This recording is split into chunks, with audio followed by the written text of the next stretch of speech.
Hey guys, welcome back to the channel, and today I'm bringing you a Ford. I know, we have officially got Ford in the bag in terms of press cars, and I'm very grateful, so thank you to Ford South Africa.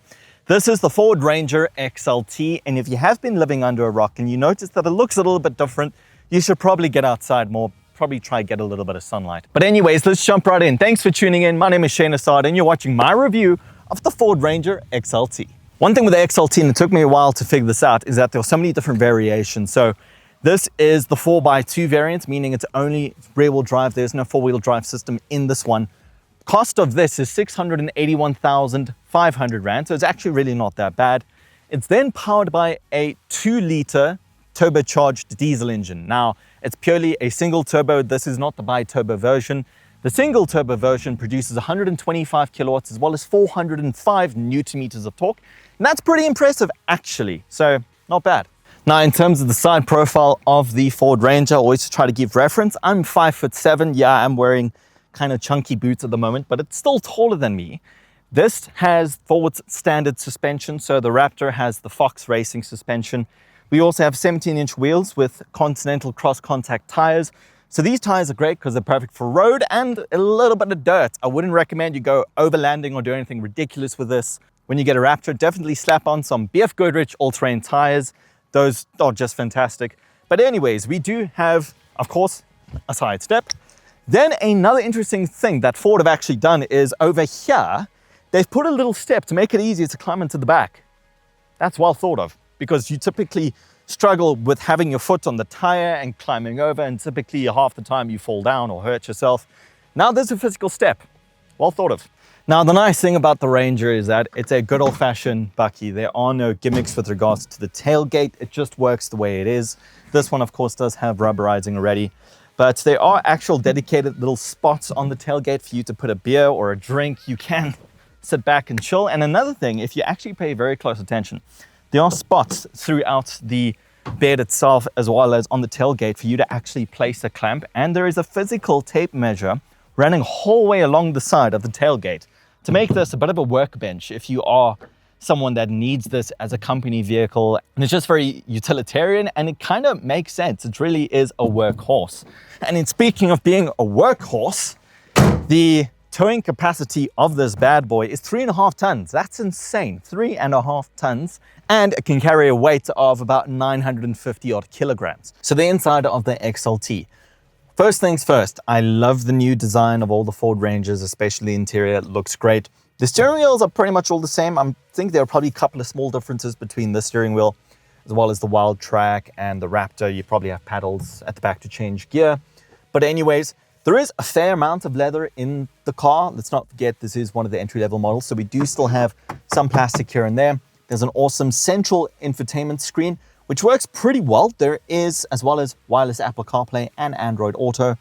Just below that, we do have physical air conditioning buttons. And the reason why I'm making a point of that is a lot of Chinese manufacturers, and primarily Chinese manufacturers, for some reason have this unexplainable urge to put all of your controls within the screen, and that becomes a nightmare, especially when you are driving on the highway. It's extremely distracting, and it can actually become a bit dangerous and tedious because you're not actually going to be focusing on the road anymore. Anyways, done with that rant. As we go further down, we have a wireless cell phone charger as well as 2 ports there. So there's a USB-C port as well as a USB mail port. So especially if you have an older phone or a new phone, voila, there's space for both. Or you suppose you want to charge your power bank, you could do that too. Then we have our gear lever. This is, of course, a 6-speed automatic. So this gear lever actually comes from previous generation Everest and Ranger. The 10-speed automatic has a different gear lever entirely. It sits low down. It's beautiful. Looks really good. We have a physical handbrake, as I mentioned, XLT. In other Rangers higher up, we have an electronic park brake, so it's a bit better. We have 2 cup holders, as you can see. I'm actually using it. And then we have actually a fairly big center console with a 12-volt socket if you want to plug something in and charge a little bit quicker. Of course, the seats are extremely comfortable. I actually have no complaints. Yes, the seats aren't heated or ventilated, but at the end of the day, for the price that you're paying, I really like this. It's pretty awesome. You have these very nice cup holders, which are directly underneath the aircon vents to keep your drink cold, whether it's a Coke or a bottle of water or whatever the case is. It's really cool. I like that quite a lot. And another thing I want to touch base on, two things actually, is the fact that Ford understand their customers. They know that our customers love going off-road and they love rigging their cars out with LED light bars and winches and things like that. So instead of having to wire in a ugly aftermarket switch that you're going to have to stick somewhere with glue, Ford have already given you 6 auxiliary switches on the roof, which it's really cool. It's pretty badass. You feel like a fighter jet pilot. It just kind of makes sense. It's really cool. It's got a nice tactile feel to it. There's a spot to put your sunglasses directly next to it. And the other thing I want to touch base on are the door handles from the inside. Gone are the ugly door handles of the past, and Ford have now introduced these door handles that are physically situated inside of the, I suppose, the handle where you pull the door itself. It's like the pinnacle of door handles for bakkies. It just makes sense. So as I climb into the back of the Ranger, not too bad. Don't forget you do have a handle here and a side step. So despite the fact that it's a bit high off the ground, it's pretty easy to climb into. First things first, this is my seating position in front here. So once again, for reference, I'm 5'7". Quite a bit of leg room. There's also a decent amount of headroom. We do have a storage compartment in front of you to store things. The seating position isn't too bad. I say it's supportive in terms of back support. You do feel like you're sitting at a bit of a 90-degree angle. However, bakkies have notoriously always been known for not having the best rear leg room, but this actually isn't too bad. Your kids will be fine. If you're putting a couple of four-ways boots in the back here, there might be a bit of an issue. You guys are going to fight, but at the end of the day, yeah, not too bad. You also have a center armrest, of course, which does have built-in cup holders. And then in front of me, we have 2 aircon vents, which will channel air from the front. The front is a dual climate control zone, which means that, for example, my girlfriend hates the cold, so she can have hot air on her, and I like the cold, so I can have cold air on me. What is going to come out the back, though? I don't know. I actually haven't tried it out, so good luck with that. And one thing I will add is that there is an old-fashioned 12-volt port there, like a cigarette lighter port. You can put in one of those car adapters and then double up for 2 USB ports. So if you do have kiddies and there are in the back, just make sure you have one of those that works, some cables. Bob's your uncle, and they will be happy. But yeah, at the end of the day, this is a really, really cool place to be. I like it. I mean, it's a bakkie. This is traditionally what it's supposed to be. My driving impressions on the Ford Ranger XLT, well, to be honest, it's actually awesome. I really like this. They've done a fantastic job. The suspension is great. The car rides extremely comfortably. And even though this is the baby engine in terms of this only has 1 turbo and it's a 2-liter diesel engine, it's still extremely punchy. It's got 405 Newton meters as well as 125 kilowatts of power. It's extremely capable. I'm very surprised and extremely impressed. There is still a 2-liter bi-turbo, and then there's still a 3-liter V6, and then there's the twin-turbo V6, which is in the Raptor. So there's a lot still to look forward to.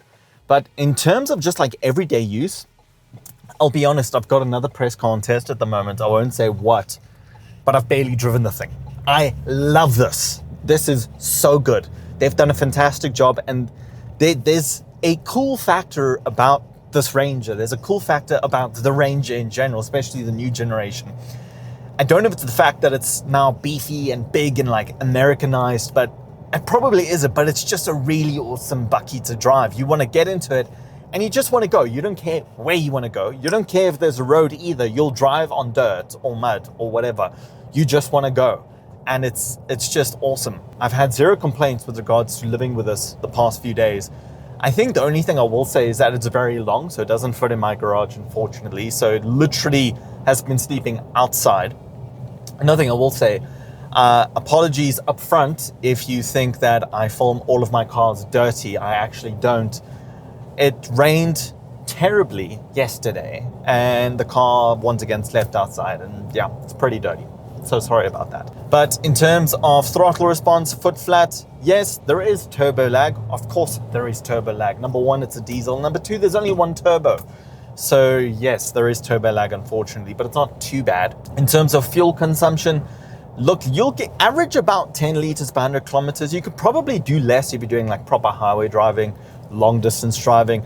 But in the town, in the city, and if you're really just giving it all the time like I have been because I love this thing, you're looking at about 12. 12 liters per 100 kilometers. That's if you really have a heavy foot.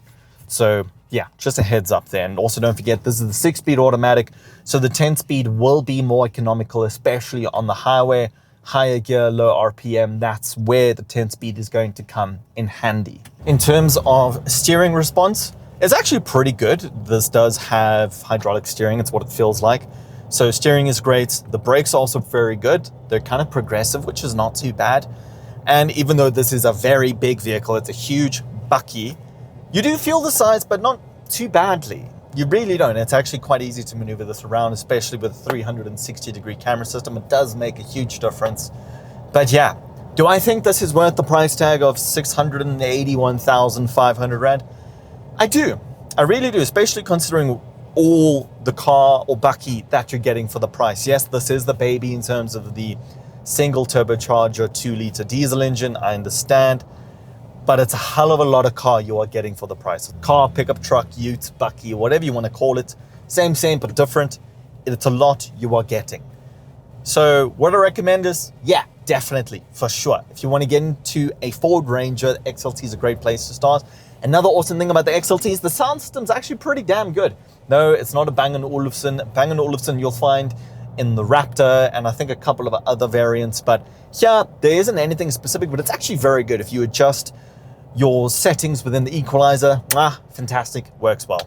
But one more thing I will say with regards to having the cool factor, you sit above everyone. You do feel like you are the king of the road in this thing. And yeah, Ford, you have done a bloody good job with the Ranger. And yeah, I can't wait to see what the others are like, especially the Tremor. I've heard that's pretty cool, a little bit more rugged. The Wild Track, I know that's very good, but especially the Raptor. Can't wait to drive the Raptor. A couple of other things I just want to highlight in here. No, there is no sunroof. Yes, this is a bakkie. Bakkies are not meant to have sunroofs. Chinese manufacturers started that trend, number one. Number two, you don't really have bad blind spots. They're actually non-existent thanks to the enormous side mirrors. That's a pretty good job. You also do, of course, have your ADAS systems, advanced driver assistance systems. For those that don't know what the acronym means, so basically you have lane keep assist, you have front collision warning, you have emergency braking and things like that. I'm sure in other models you also have a few more added options such as adaptive cruise control. So this does have normal cruise control. So adaptive cruise control, what that essentially does is there's a little bit of sensor on the roof here. And what that does is that'll actually detect the car in front of you.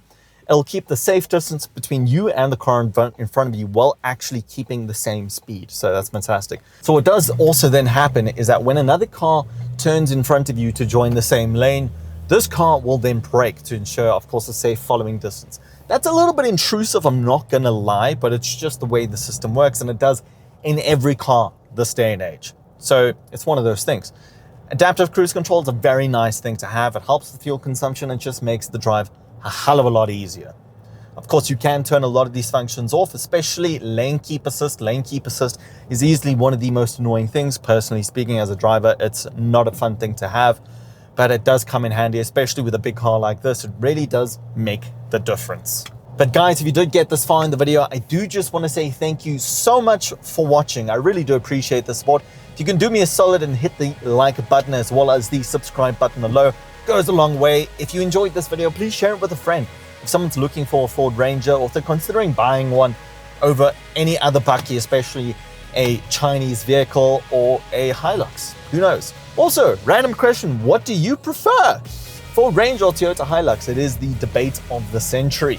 Let me know in the comments below, what would you rather have? Thanks a ton for watching, I do appreciate it. And until next time, I'll see you soon.